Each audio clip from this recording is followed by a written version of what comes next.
QromaFlip has a built-in metadata editor that can help add or edit any metadata in the TIFF files it creates.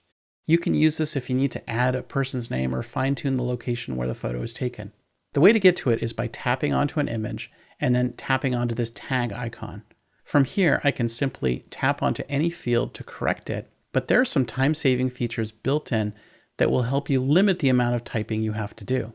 First, if you have pre-stored names, and we'll get to how to do this in the next lesson, you can simply tap on this person icon and then select the person that you want to add from this list, and then tap Add. You can also just type in a name with a keyboard, but remember to separate each person's name with a comma. If you need to change the date, just tap onto this field and a special dialog will come up. You can clear it and then tap on the microphone to speak in a date, and QromaFlip will recognize it and modify the date for you.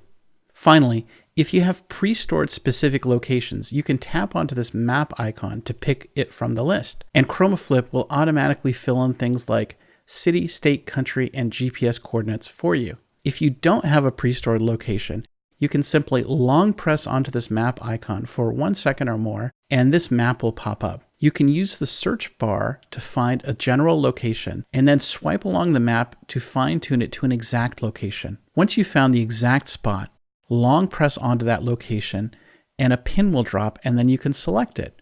QromaFlip will then automatically fill in the location fields for you. Once you tap Save, the metadata will be saved back to the TIFF file and sent through Cloud Sync.